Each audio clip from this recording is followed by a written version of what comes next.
Olá pessoal, eu sou o Vinícius aqui do Igreja na Internet. Espero que você fique à vontade aqui no canal. Esse canal que é um espaço para quem quer pensar a vida a partir do cristianismo. Eu quero dar as boas-vindas a todos os queridos católicos que têm chegado aqui no canal. O vídeo passado a gente tratou de protestantes e católicos e tal, e veio uma galera tão bondosa, amorosa. Vou confessar que me surpreendeu. Eu procurei ser muito respeitoso, quero sempre ser respeitoso aqui com a diversidade religiosa, quero sempre respeitar a Igreja Católica, os católicos, porque são uma tradição digna de todo respeito e, mais do que respeito, de admiração, porque há muita beleza dentro do catolicismo. Eu estou fora daquele tipo de cristianismo protestante que fica rivalizando com católicos. Sabe, eu sou do time protestante, então eu tenho que odiar, eu tenho que desgostar de tudo que vem da Igreja Católica. Não, eu, graças a Deus, superei isso e sou um admirador da Igreja Católica. Tenho estudado bastante o catolicismo nos últimos dias e tenho ficado cada vez mais admirado com muitas coisas que eu tenho aprendido e descoberto. Então, se você quer essa conversa respeitosa, esse aqui é o canal, fique à vontade. Esse aqui é um ambiente cristão. Mas eu sou ortodoxo, fique à vontade. Mas eu sou anglicano. Querido, puxa uma cadeira, querida, fique à vontade. Aqui é para quem quer falar da vida a partir de um viés cristão, independente da tradição a qual você pertence, tá bom? Então vamos lá. Vamos tratar hoje, já que a gente falou disso, de ortodoxo, de católico, de protestante, vamos tratar hoje de um vídeo aqui do professor Jonathan Matis, não sei. Enfim, gosto dos vídeos dele, a gente vai ver esse vídeo aqui junto e vamos ver se dá para comentar, se eu consigo contribuir com alguma coisa ou se a gente vai só aprender o que o professor Jonathan está falando aqui. Ele é historiador, ele trata muito da história do cristianismo a partir de documentação original, de fontes originais, né? As primeiras fontes. Então vamos ouvir o que o professor tem a dizer aqui. Vinícius, ele é católico, ele é evangélico, ele é ateu. Ele é pelo menos agnóstico, tá? Para ateu. E vamos ver o que ele tem a dizer aí. Estou dizendo isso porque ele está numa posição de neutralidade, digamos assim. Ele não tem por que favorecer nenhum grupo, entende? Ele está aqui para falar de história, de forma mais fria. Quando nós que temos as nossas caixinhas, né? Eu sou evangélico, eu sou católico, eu sou do time tal. Quando a gente vai discutir, vai conversar sobre religião, a gente incorre no erro de falar do erro ou do que é natural, né? De falar a partir daquilo que nos foi ensinado ou daquilo que a gente representa. Ele está falando a partir do ateísmo dele. Ele está falando, então, com uma certa neutralidade nesse aspecto, porque ele não está em caixinha nenhuma, né?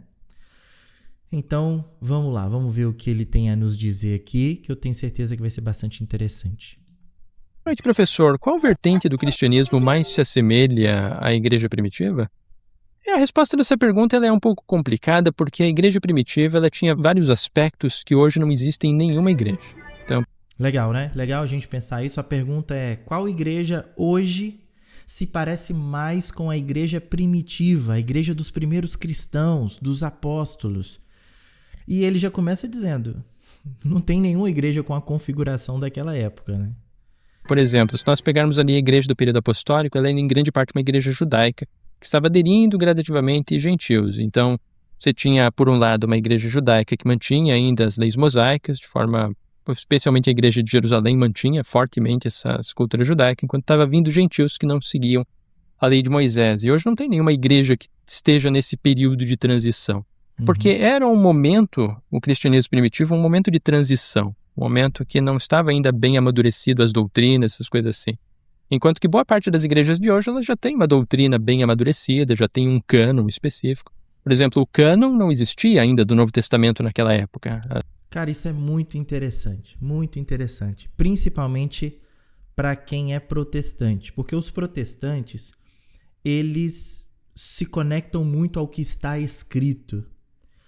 Um dos solas da reforma é o sola escritura. Vale o que está na Bíblia. O importante é aquilo que a Bíblia diz. Está escrito na Bíblia? Onde está o texto? Me mostra o texto. Eu quero ver que versículo que está isso aí que você está dizendo.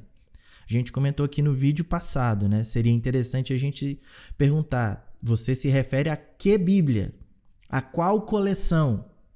Porque tradições diferentes têm Bíblias diferentes, têm coleções diferentes, com livros diferentes. Então, quando você diz que está na Bíblia, a que Bíblia você se refere? Né? De qual tradição religiosa cristã? Mais outra coisa que é interessante aqui é que os primeiros cristãos não tinham Bíblia. A gente precisa entender isso.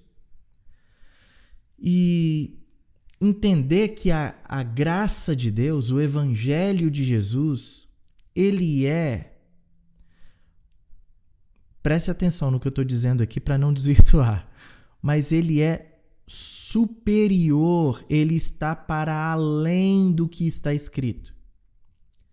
O Evangelho de Jesus, Deus, é mais do que a Bíblia. Eu digo isso porque em muitos seios, em muitos lugares, a Bíblia é quase a quarta pessoa da Trindade, a Bíblia. É quase como a galera disse lá numa conferência, é quase aí eu estou falando de uma crítica protestante, né? Porque os protestantes criticam a Igreja Católica por ter um Papa.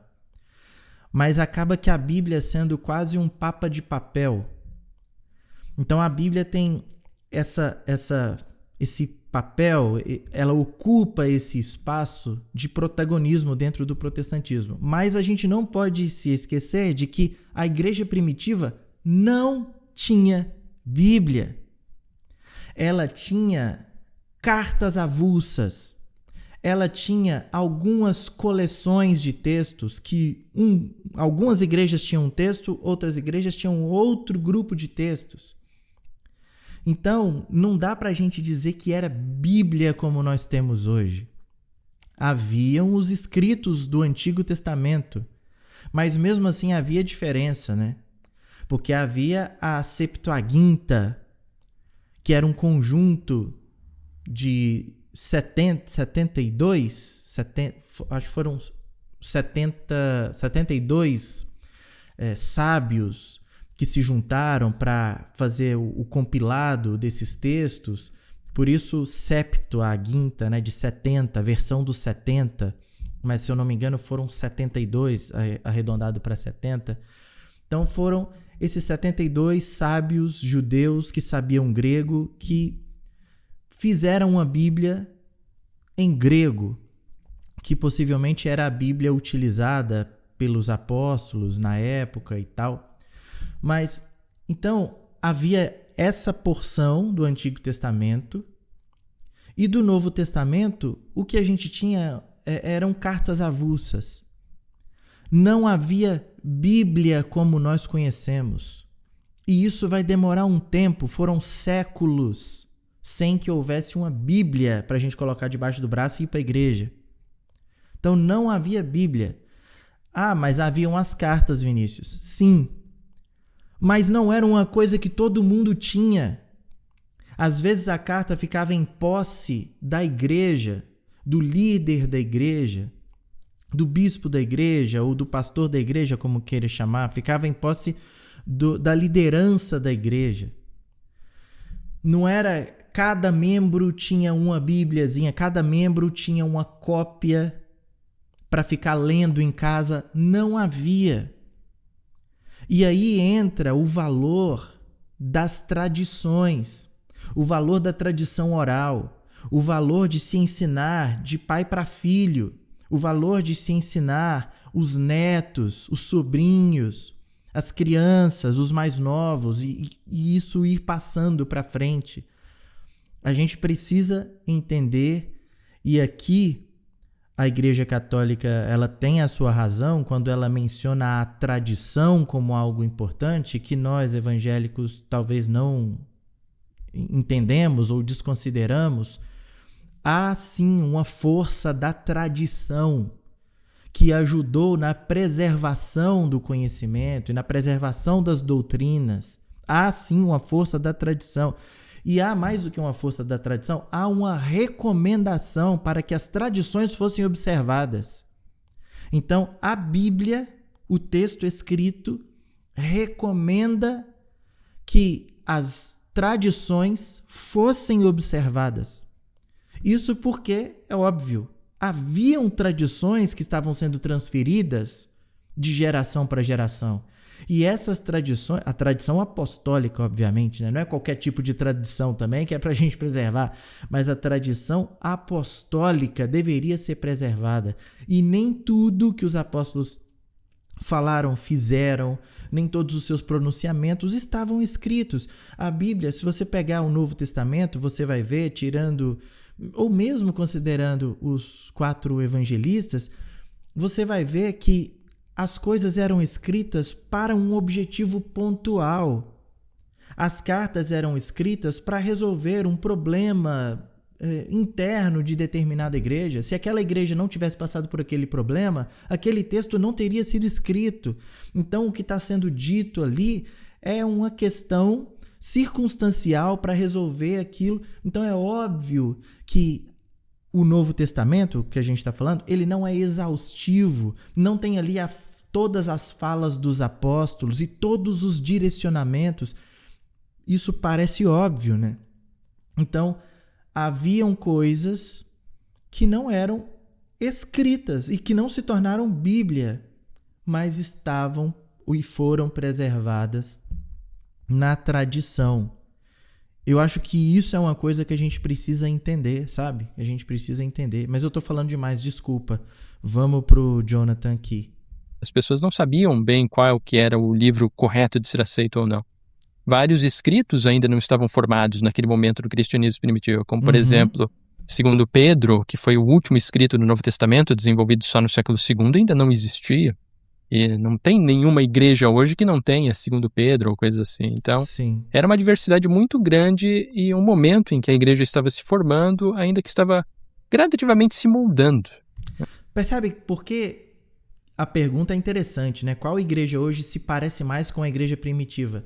Mas quando você vai entender o contexto, é impossível, assim, que você aponte com clareza ou com certeza essa igreja é mais parecida.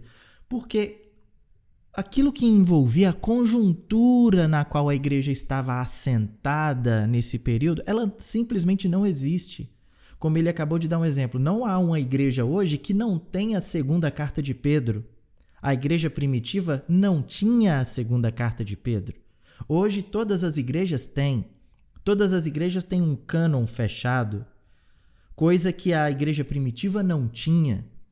Então, quando você vai observando essas coisas, não tem como uma igreja hoje ser igual à igreja primitiva, porque a conjuntura, os contextos, até mesmo a política era completamente diferente. Vocês sabem que essas coisas interferem, né? Então não tem uma igreja hoje que se assemelhe à igreja primitiva, porque as igrejas hoje já estão bem formuladas.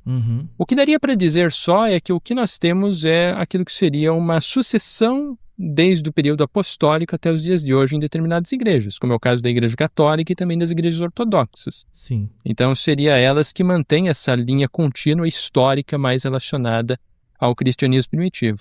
Enquanto que as igrejas, de sua maioria protestantes, coisas assim, pentecostais e outras, elas têm várias ideias que surgiram ali no período moderno que não existia no cristianismo primitivo. Como, por exemplo, uma das ideias, que é uma doutrina fundamental das igrejas protestantes, é a ideia da sola escritura, sendo que isso é um conceito que não se pode ser aplicado no cristianismo primitivo porque não existia nem sequer escritura ainda formulada. Exatamente. Eles só desenvolveram a ideia de uma escritura fechada do cânon do Novo Testamento só no século IV, lá com Atanásio. Nós vemos mais no final do século IV que ele manda ali uma carta que escreve ali os 27 livros que fazem parte do cânon do Novo Testamento. Não existia ainda antes. E também, se nós observarmos os escritos patrísticos, além dos próprios evangelhos, das cartas de Paulo, que eles utilizavam como um ponto importante para a definição ali do que eles deveriam acreditar, também muitos escritos patrísticos informam sobre a importância da da tradição da igreja, a tradição que permanecia desde os apóstolos. Isso era muito importante, o que boa parte das igrejas hoje de matriz evangélica ou então de correntes muitas vezes reformadas não possui. Que era também um ponto que ali que nós não encontramos nos dias de hoje. Então, o que eu poderia responder é que não existe nenhuma igreja que se assemelhe à igreja apostólica, mas que a igreja que mantém uma linha tradicional histórica desde o período apostólico seria a igreja católica e ortodoxa. Galera, aí não tem pra onde fugir, tá? Você que é evangélico também, não tem pra onde fugir. Se você quer uma solidez histórica de continuidade a partir dos apóstolos, é a igreja católica, são as igrejas apostólicas, né? A romana, a ortodoxa, é aí. Não tem para onde fugir. Os desenvolvimentos, ou parte do desenvolvimento doutrinário da fé protestante, ele é posterior, ele não tem ligação direta com a patrística ou com a igreja primitiva. Não tem. Quer dizer que é inválido? Ao meu ver, não. Coisas podem ser percebidas e analisadas e desenvolvidas a posteriori. Podem ser... a gente pode concluir coisas depois de um tempo. O que eu estou tentando dizer é... Não é porque a igreja é mais antiga que necessariamente ela é a correta ou ela é a melhor. É possível que algo seja feito depois de um tempo. Mas se você quer raiz histórica e solidez histórica, continuidade, se você quer retroceder e voltar até os apóstolos de forma linear, tem que ser uma igreja apostólica, no caso, igreja católica, romana ou ortodoxa. Arthur Antônio, professor, você já citou um vídeo que os historiadores não podem conhecer nem 10% da vida de Jesus histórico pelas evidências. Então, como você afirma que Jesus nunca teria afirmado ser Deus? Não, é que aqui o que nós temos aqui é uma diferença. O que eu falei que não é só 10%, talvez nem 1% da vida de Jesus. 10% seria meio generoso. Isso acontece porque, se nós observarmos toda a vida de Jesus conforme nós encontramos no Novo Testamento, nós vemos claramente ali que menciona só, basicamente, no máximo 1 ano da vida dele, ou 3 anos, se for pegar ali o Evangelho de João, que menciona as 3 festividades de Páscoa. E todos os 30 anos de vida de Jesus, nós não temos informação nenhuma. E as informações que nós encontramos no Novo Testamento são apenas esporádicas, de algumas parábolas de Jesus, alguns ensinamentos, alguns contatos que ele teve com seus seguidores, as coisas assim. Nós sabemos realmente, talvez nem 1% da vida dele, conforme nós encontramos ali no Novo Testamento. Mas, com esse 1% ou menos de 1%, já sabemos o suficiente para saber pelo menos que ele era judeu, que ele realmente existiu, que ele pregava sobre a vinda iminente do reino de Deus, alguns conceitos básicos sobre a sua mensagem. É possível saber. Agora, em relação a ele ter dito que era Deus, isso realmente não pode ser dito do Jesus histórico, especificamente porque isso só é encontrado em escritos muito mais posteriores, como, por exemplo, é o Evangelho de João, que diz isso claramente. Nos outros não tem esse tipo de ideia, somente no Evangelho de João, que é um evangelho mais posterior, já desenvolvido com uma alta cristologia e que quase nada do que nós encontramos no Evangelho de João remete ao Jesus histórico. É um evangelho bem diferente, com propósitos teológicos muito específicos ali. É por isso que, apesar de que o assunto mudou um pouquinho aqui, mas caso você não saiba, os 3 primeiros evangelhos, Mateus, Marcos e Lucas, eles são chamados de evangelhos sinóticos. Sin, do grego, que é junto, ótico, de visão. Sinótico é que vê junto, que enxerga junto, ou que vê a partir do mesmo ponto, né? Que olha para a mesma fonte, olha para o mesmo lugar. Então, é possível, existe essa possibilidade de que esses textos eles tenham sido escritos a partir de uma fonte comum, ou que um tenha se baseado no outro. O Evangelho segundo Marcos, que foi provavelmente supervisionado ou orientado por Pedro, apóstolo, é possível que ele tenha sido o mais antigo e os outros usaram Marcos ou usaram a mesma fonte que Marcos usou para citações das palavras de Jesus, das falas de Jesus. E é por isso que quando você lê Mateus, Marcos e Lucas, eles têm tantas frases, tantos versículos, tantas passagens em comum. Já o Evangelho segundo João, como o Mateus está dizendo aqui, ele foi um evangelho desenvolvido posteriormente e João não se preocupa tanto com os feitos miraculosos de Jesus. João está mais preocupado com a doutrina e os ensinamentos de Jesus. E outro detalhe que é importante também que a gente saiba é que a autoria de Mateus, Marcos, Lucas e João, ela é uma autoria dada pela tradição. A tradição atribui essa autoria a esses homens, mas não há indícios internos de que realmente foram eles que escreveram. O livro não diz, por exemplo, se você pega o Evangelho segundo Mateus, não tem em nenhum momento, em nenhum lugar, Mateus dizendo: eu, o escritor, digo isso, isso e isso. Eu, Mateus, digo isso. Não existe, né? Não tem. Então é mais uma atribuição da tradição. Esses escritos, eles foram escritos com... Esses textos foram escritos com o objetivo, inclusive, de sanar questões de determinada comunidade. Então é por isso que o Evangelho segundo Mateus, ele tem um foco.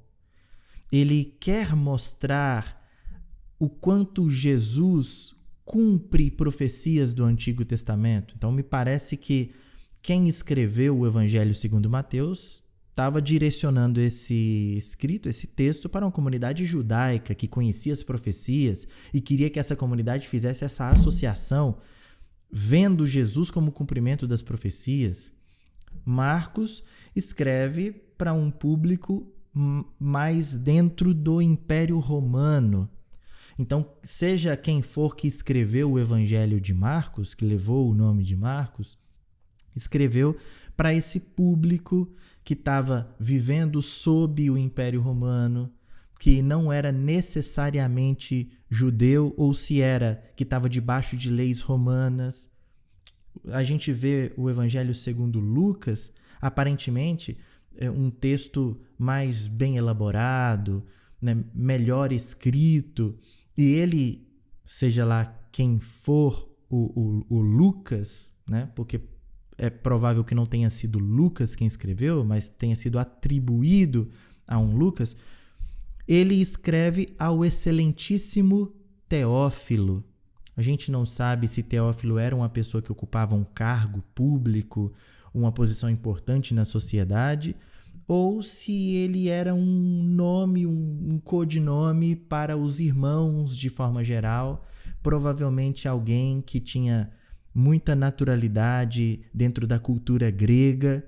Então, Lucas escreve para esse público um pouco mais, quem sabe, intelectualizado, tem um pouco mais de conhecimento.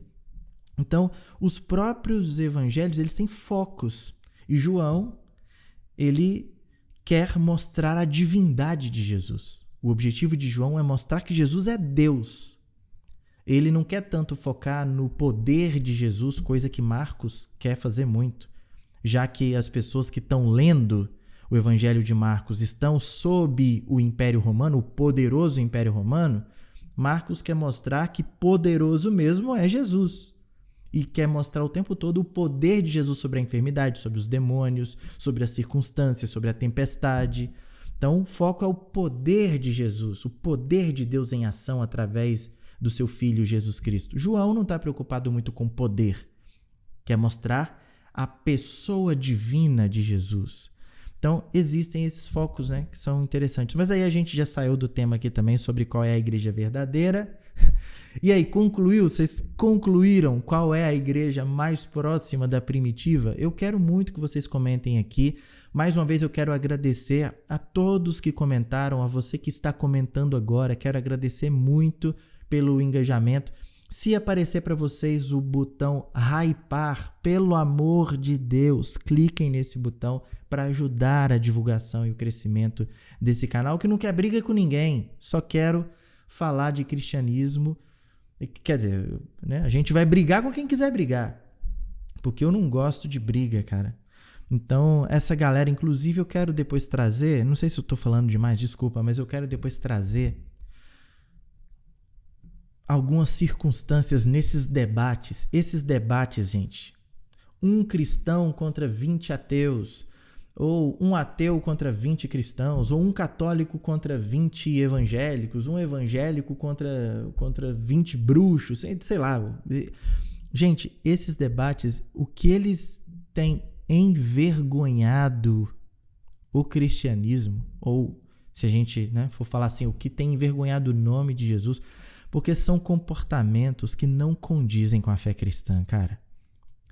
Às vezes, certas pessoas que estão ali para debater, você pensa, esse cara, ele é tudo, ele deve ser do tráfico, ele deve ser um cara que já deve, sei lá, ter na ficha dele uns 5 assassinatos, porque cristão esse cara não é. A forma como ele fala, o nervosismo, o olhar de ódio, isso não pode ser cristão. Infelizmente, a gente vê isso nesses debates, é uma vergonha. Enfim, depois eu trago esse vídeo aí. E vamos conversando aqui sobre fé, sobre espiritualidade. Sejam todos bem-vindos, inscrevam-se e vamos seguir junto. Beleza? Um grande abraço, nos encontramos no próximo vídeo. Até lá.